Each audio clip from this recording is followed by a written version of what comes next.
For a great cup of joe, there's one thing you should know. Your morning brew can also be playful. Buff Boy Brewing guys make the temperature rise, and you surely feel naughty when you swallow our coffee. If you want some real heat, give your mouth a fine treat. You will want some more, rest assured. Buff Boy Brewing, you can't get enough of. It's time for The Scribble, your weekly fix of celebrity chats, bizarre stories in the news, and basic random chatter with best-selling author and syndicated radio host Jeremy Bradley. Make sure your seat is in the upright and locked position and your barf bag is securely in place. Here's Jeremy Bradley. Thank you very much, Larson. Jeremy Bradley here. This is The Scribble. Thanks for tuning in on your favorite podcast app today. And thank you, by the way, for tuning in, because it's one hell of a show this week, I gotta tell you. See, this is where the podcast is different than radio, because on the radio show, you just tune in as it's on. You know, you don't really get it right from the beginning unless you were tuned in right. Podcast, you've probably already read the description of this episode. You know what we're talking about, but let me just recap in case you didn't. Judge Judy was on TV for 25 years, right? Judy Sheindlin, you know, she was the highest paid daytime TV personality, I believe, at like $40-some million a year for this show. And some fun facts that we've heard about her contract negotiations in previous years is that when it came time for renewal and you know, am I staying on the show? What are we doing? Apparently she would slip them a piece of paper that said how much she wants, and she got it. That's what was reported years ago. And so she had later then a dispute with CBS, according to many accounts, and was basically like, well, I'm going to take my show elsewhere. And this is where TV networks come in and go, but you can't take Judge Judy, that's ours, right? Or a production company or whatever. So she started this new show called Judy Justice. And we watched it with anticipation a week or two ago when the show launched. How are people going to respond to that, right? What are they going to do differently on the show, first of all? And then secondly, how will the audience look at it? Now, you recall that she had the bailiff on the show, Byrd, right? Petri Hawkins-Byrd. 25 years this guy was literally side by side with Judge Judy. And all of a sudden, he unceremoniously got the boot. The boot. 25 years, all of a sudden she goes and does a new show. And then he's told, well, you're going to cost too much, so we're not bringing you on the show. Petri's side of the story is, I never even talked dollars and cents with anybody. So how can they go and say that I was overpriced and you know, that's just, you know, so that's his side of the story. I don't know that we've even we've heard from Judy on that. I don't know that she's commented. And it'll be interesting to see if Judy Justice, you know, carries the same fanfare. I guess that, you know, the whole show was really touted and hyped up before it launched. We had, in full disclosure, we were trying to get an interview with Judy Sheindlin before the show premiered. There was about a week where nobody responded to our emails from the show, and then I had reached out to her actual publicist on separate occasions, 3, 4, maybe even 5 times, because he arranged our interview with Judy back in 2016. She celebrated 5,000 episodes of her show, and I was celebrating 10 years on the radio. And so we had a segment with her back then, 2016, and even her rep wasn't even getting back to me. So it was kind of like, wow, this is really interesting. You'd hope that now that she's going from like daytime TV, where you're watching on your regular, you know, your cable, your major networks, to now a streaming service. I mean, I know that my parents don't have a streaming service, and they loved watching Judge Judy, so it's kind of like, how are they going to see Judy Sheindlin now, right? A little bit different. You got your older demographic that isn't following along. So I thought that was really strange. They didn't parade her around more, and it kind of seemed like, well, we're just riding on her fame already, so we don't need to do publicity because it's Judy Sheindlin and she's going to get the audience. And then, of course, we see it premiere, and people are ripping apart the show, saying it's not the same with Byrd. You know, what's the grandkid doing on there? It's basically the same show, but without the regular casting. So Petri is on the show today with his lovely wife, Makita. We were already talking before the show, and I said their cooking segments that they do at home are hilarious, and we're going to address that in a bit. But no question is off limits with these two. Makita was a producer on Judge Judy for several years, and so I want to hear her side of things in terms of, like, what was it like, you know, how did you know that you were... What went down? And same thing with Petri then. You know, have you had conversations with her since? Like, how did this all play out? What's your relationship? Is it even a relationship with Judy now? I mean, to me, I feel like I'd be done dirty if somebody goes, you know, I've worked with you for 25 years, and all of a sudden it's like, Yeah, see ya. That's a slap in the face to me. I hold a grudge, though, so I might be a little bit different than Petri. But we're going to talk to him and Makita coming up. We've got it scheduled for 8 minutes. I have this feeling we're going to run super long. So we're going to chat with those two right after this break, and the Scribble starts right now. Who are the Kardashians feuding with now? What did that little thug Justin Bieber do this time? Who's getting hitched? And who's headed for Splitsville? Hear the latest celebrity news and gossip every day on Entertainment Wrap-Up. The good, the bad, the ugly, but mostly the ridiculously hilarious. It's all recapped in this daily segment at entertainmentwrapup.com. Have a laugh at the expense of the rich and famous when they take themselves way too seriously. It's 3 minutes of time-wasting fun at entertainmentwrapup.com. Check out Entertainment Wrap-Up at entertainmentwrapup.com. Brought to you by Speak Free Books. It's never too early to start thinking about your next holiday. Have you checked out Mexico recently? From tequila tasting, swimming with horses, to ziplining through the jungle and watching whales and dolphins in their natural habitat, Puerto Vallarta has it all. Visit mexico.jbonair.com to see all the fun PV has to offer. That's at mexico.jbonair.com for hundreds of photos, interviews, and videos from around the tourist hotspot. Check out mexico.jbonair.com for all the fun. That's mexico.jbonair.com. You loved him on Judge Judy, and I have to say, you guys really loved him on Judge Judy. You're pissed that he's not on Judy Justice. But he's welcome on my show anytime, and we've got his wonderful wife as well. Petri Hawkins-Byrd and Makita are on the line. Hello, you two. Hey, what's up, Jerry? Well, thanks for joining me. We'll talk about bonding with Byrd in a moment, because I already told you guys are making me hungry. But let me ask you about this story that has made international headlines. First, Petri, let me ask you about that. International headlines that you're not going on Judge Judy's new show. What are your thoughts that you had such love from around the world? Man, I'm totally flabbergasted by it, and this came totally out of left field, man. A few weeks ago, I'm just an out of work actor trying to land some gigs, and next thing I know, my fan base started coming in, regularly on our podcast, asking, hey, we just heard that you're not going to be on the new Judge Judy show. What's going on with that? So I would kind of placate them by, hey, listen, that's just the way it goes sometimes. That's the way it is, in the entertainment business.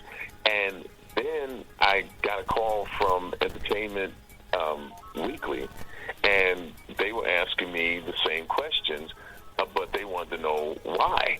And I was like, well, I can't really tell you why, but I can tell you what happened. I can give you the facts.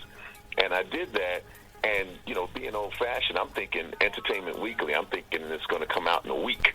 And like an hour and a half later, this thing was all over the internet, and it was all over social media, and my fan base just started going in, and as you said, internationally, and they were just outraged. And I'm like, okay, take it easy. Don't start any boycotts on my account. It's like, so that's the way it went down. And I mean, that the social media mob is the one that's really going to have your back, because I mean, when the show premiered, when the new show Judy Justice premiered, I mean, there were so many comments. We were watching on social media. We checked this morning different review pages. 60% of viewers like the new show. On Google reviews, it has a 2.8 star rating out of 5. I mean, so many people were saying that this new show is not the same without you. The headlines from NPR: Judge Judy is now Judy Justice, but little else has changed. From Reality Blurred, Judy Justice review: is it just Judge Judy? So it kind of seems like. Have you seen the new show? I should ask you that. Well, I haven't seen the new show. No, let me not say that.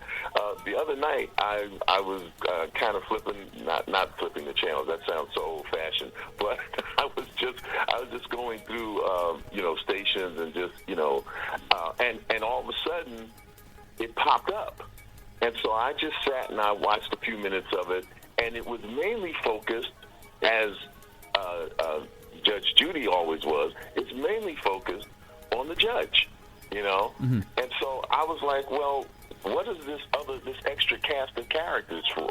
You know, why the granddaughter as a clerk? You know, nobody wants to really know where you get the information that you get in order to make your decisions. They take your word for it. Why do you have, and I'm not trying to put anybody out of work, but why do you have a court reporter if the whole thing is filmed?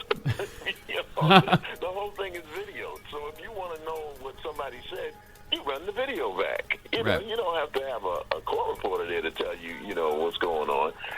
And then the new bailiff, I mean, I know him because he was her personal security on the set for about 5 years, and I'm like, okay, you know, it's like Batman showing up and he's got Melvin with him, and you look and you go, who is Batman and Melvin? Yeah. I don't know who Batman and Melvin is. I know who Batman and Robin is. You know, so in this case, I'm Robin, and you know, I got handed.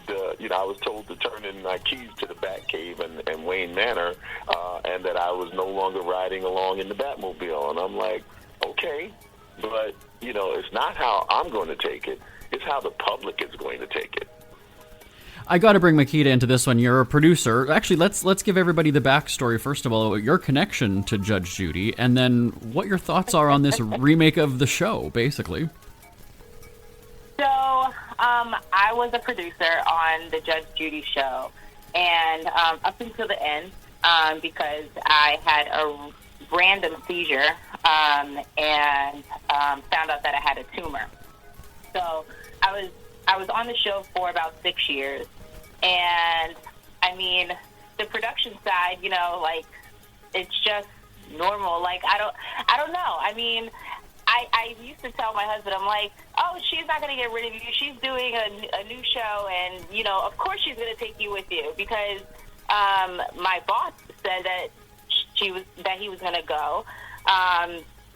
And her boss being the executive producer on the show. Yeah, so well, first of all, he told me that Petri was going to go.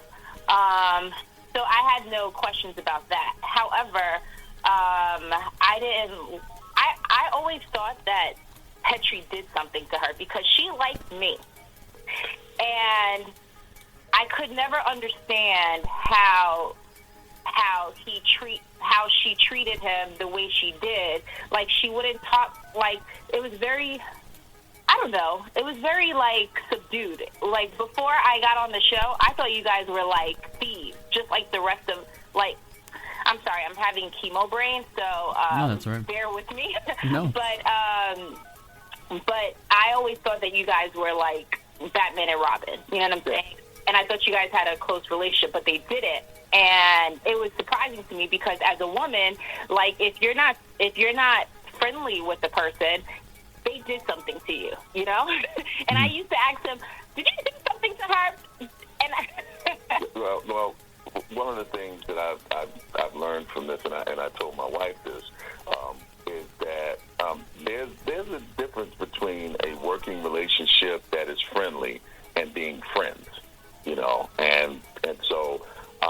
You know, to assume that you and somebody else are friends, you know, the proof of the pudding is in the eating. So you have to get to a point where that friendship is tested, and if you find that you're able to go through the fire with that friendship, then it's a friendship that's truly forged in something solid, you know.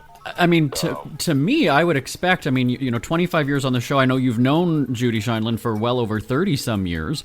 I mean, you would just people would just expect that there's going to be a friendship that develops over time. So what was, and I don't even want to use the word friendship or even relationship, I mean, what would you describe your, I guess we'll use the word relationship to Judy, like, during the show? I know you said that you weren't really, you know, you mentioned before that you weren't really social with her outside, you know, like you weren't going to dinner at her place or anything. So what, you know, would she just pass you in the hallway and give you a nod? I mean, what were your interactions like off camera? So again, you know, our our relationship was always cordial.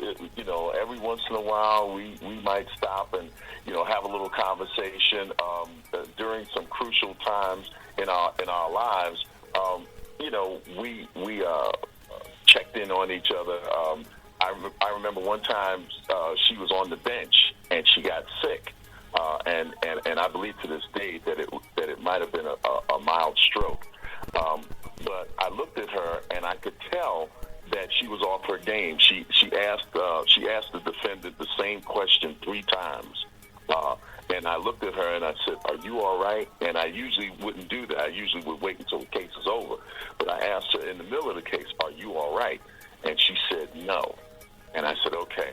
I said, "Do you want to stop now?" And she said, "No, I'll finish this case." And she did finish the case.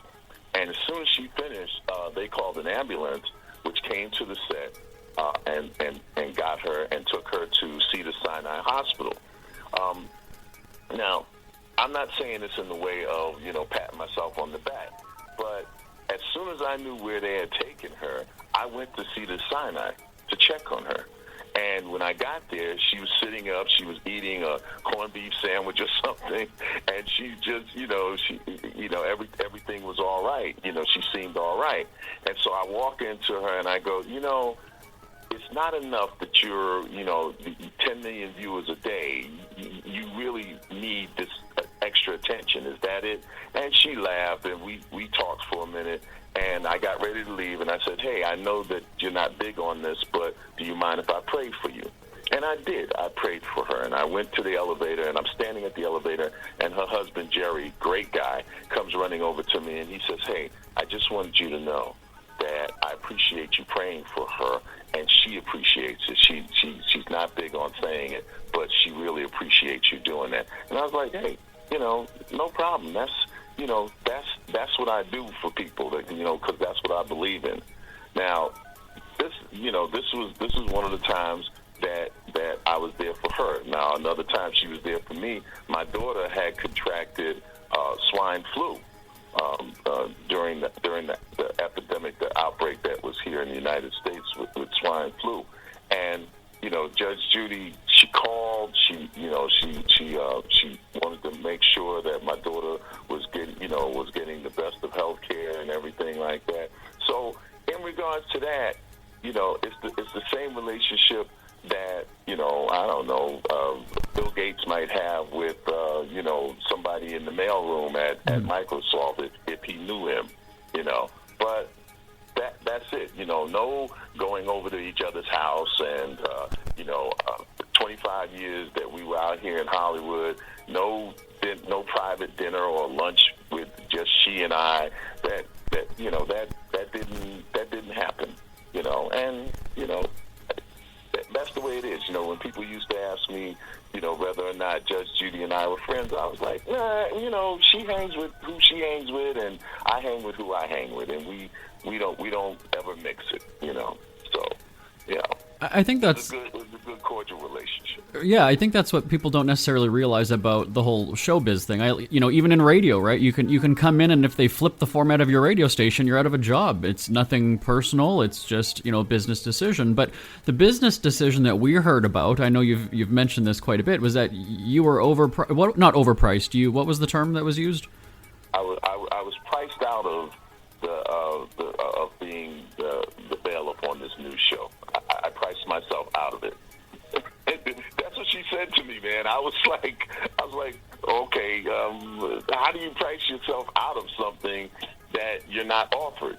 Okay, it's like, hey, we have a job for you. How much would it take for you to, consider taking this job? And you say this price, and they say no, and then they say this price, and you go, I want a little more. You Right. do the back and forth. That's traditionally how I think that goes. But to be told that, oh, you know what, we just looked at what you made on the last show, and we assumed that was the price that you would charge to do this show, and that was just too much. It's like, yeah, okay. If you say so. Do you buy that, though? I mean, do you think it was a dollars and cents thing, or do you think there was something else? I mean, I don't think it was. I don't necessarily think it was a dollars and cents thing. And I need people to understand this also, that my salary for the 25 years that we did Judge Judy didn't come from Judge Judy.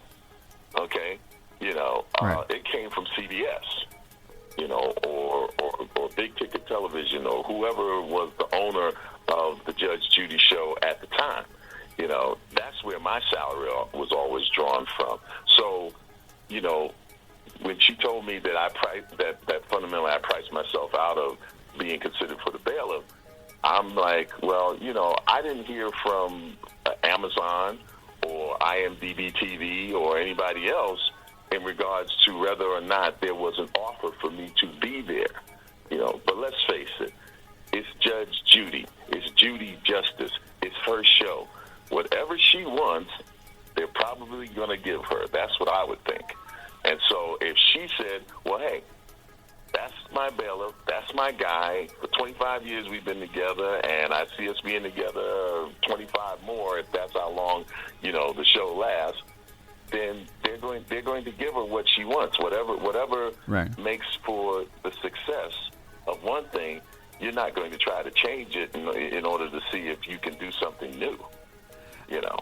Yeah, let's talk about producing the show, Makita. Back to you, Makita, because I've been an entertainment reporter for a long time, and so I know that Judge Judy, the show, had a dispute with Judge Judy Sheindlin and CBS, and so it was basically I'm gonna take my show, I'm gonna do another show elsewhere. So, they have to change a few things so that it's not basically the exact same show. Makita, you're the producer. What do you make of kind of the casting shift or what they've done for this new show? I don't know. I mean, they offered me a job, but, I couldn't do it. So I take care of my health. But Right. I always thought, I like this analogy. Like if you get a pound cake from a certain spot, and you're getting the same pound cake for 25 years. And then all of a sudden they want to get a little fancy and change the butter. And it's kind of like, it doesn't taste the same. It's not the same ingredient. It's not the same pound cake. Mm-hmm. And it's like, I don't understand how, she didn't really change anything for the show. And especially from the production side, it was the same exact thing. But I don't know. I mean, it's weird. I just didn't think that was a smart move. I thought she should have just, if it ain't broke, don't fix it. Right. Yeah, for sure. Petri, that's going to be your new nickname. I'm going to call you Butter, okay? Can I do that? Yeah. That's it. I'm trying to become better butter, not bitter butter. Okay. Well, I said we're going to talk food in just a second. But one more question about Judge Judy, though, is that, in all seriousness, are there hard feelings? I mean, if Judy changes her mind and says, you know what, I need both of you on this show, obviously, Makita, with your health, issues, but, I need you guys on this show, what would you say? I'll jump in first on that one. Okay. So I'm an actor, Mm-hmm. and actors want to act. They want to work, and so I'm not. I wouldn't be trying to leave any money on the table. It's not a pride issue. It would be negotiable, And now we're going to have to find out if I really priced myself out of it, But the other thing is, to be honest with you, Jeremy, is that I don't drive looking in the rearview mirror. That's foolish, So my thing is continue to press forward, continue to try to do new things, continue to try to discover new oceans, and if that means losing sight of the shore behind me, so be it. That's what has to happen. But I believe that there's a door that's being opened for me to go through and go forward and to continue my destiny. And Exactly. and perhaps if Judy decided to ask me to work with her again, it would be negotiable as to in what capacity. Maybe I'm done being the bailiff. Stick with the bailiff you have. You understand? I can do voiceover. I can do research. I might be a producer. So, it all depends. It would all depend on what was being offered at the time, you know. But I don't hold her in any malice or any bad thoughts, you know. I tell my wife this all the time. I was once told a long time ago that God will never make your enemy your footstool until He gives you the grace not to step on them. So, you know, so I'm going to always be gracious about things. I'm always going to take the high road. And if I get a call from Judy on just a friendly basis, just to resolve things and make sure that things are good between us, that would be enough for me. Now, my wife, is another question. Well, take it away. Go ahead. Would you take a job from Judge Judy at this point, honey? I don't know. I don't think so. And that's just being real, because, like, it just looks messy. Like, I can't, like, I love Judge Judy, but, you know, you're my husband, and I don't really care for the way she treated you. And that's just being real. So, sorry. Oh, yeah. No, hey, if she comes crawling back to you two, you make her work for it. I'm telling you, you don't make it easy for her. All right, let's talk food, because I already told you before the show that your mac and cheese recipe and also the amount of beer and wine that you guys have there has inspired me as well. Makita, tell us about this series, Bonding with Byrd. So, Bonding with Byrd started off actually a couple of years ago, just doing like food segments, because we love to cook with each other. But it really started during the pandemic, and we were having so much fun, like just talking and stuff. We always do like pillow talk and stuff, but we wanted to bring it to a platform and just talk to other people, because we were just two people talking. And we brought it to Instagram, and then we brought it to YouTube and Facebook. But it's a combination of things. First of all, my husband is 27 years older than me, so you get like the May-December romance, you know. But we always have different opinions, but we talk about hot topics. He has this thing that he had on Instagram every Tuesday. It was called Tinking Tuesday. So he would have thought-provoking questions that makes you tink in, you know, the Jamaican accent. Yeah. But we have celebrity guests that come on. We just had Lynn Toller, right? Yeah, Lynn Toller. Yeah, we just had her on. I was excited about that. But yeah, we just have fun together. It's really fun. So the YouTube channel and then Facebook, where can people just do a search for it, or? Yes. So ironically, the title is Bonding with Byrd. Bond is my maiden last name, and Byrd, of course, is his last name. So it's Bonding with Byrd. So no matter what, you could just put it in the search engine and just put Bonding with Byrd, and it'll just pop right up. And we love interacting with people. So, you know, the comments do come up, and we answer them immediately. Yeah, it's just fun. Now, I'm told, we're going to start a rumor here, you guys actually turned down Judy Sheindlin for being a guest on the show. Is that correct? Am I hearing that right? Yeah? You know, and she keeps calling. Oh, my God. Change your number. Change. Like, you know, and I told her, I said, you know, you priced yourself out of being a guest on our show. It's just, no, what happens is when she calls you and asks for Petri, you say, no, this is butter. It's not Petri. There you go. my new nom de voyage. And you're going to have to change the name of your show now, too, with that nickname? Oh, I'm sorry, you guys. Butter, butter with Bond, you know. Oh, well, I have to tell everybody, it really is entertaining to watch. We were watching them this morning, so definitely check them out, you guys. Bonding with Byrd. Oh, you two, Petri and Makita, thank you so much for joining us. It was great chatting with you. Jeremy, thank you. Thank you. Bye-bye. We hear you chirping. Get scribbling. Tweet up the Scribble at The Scribble Show. Join the discussion with Jeremy Bradley. It's all going down right now on Twitter at The Scribble Show and at thescribbleshow.com. Well, that interview ran 20 minutes too late. I knew that was going to happen, but aren't they a fun couple? I want to cook with them, I want to drink with them, and I want to watch TV and critique Judy Justice with them. My thanks to Petri Hawkins-Byrd and Makita. We are never going to have Judge Judy on our show after this. I can promise you that. My name is Jeremy Bradley. This is The Scribble. Give me a shout anytime. It's always awesome hearing from you live at jbonair.com. Talk to you next week. Bye-bye for now. Want more Scribble? Check out thescribbleshow.com for past shows, celebrity interviews, cheapskate tips, and more. That's at thescribbleshow.com and on Twitter at The Scribble Show. The Scribble is a speak-free media presentation. If you want some real heat,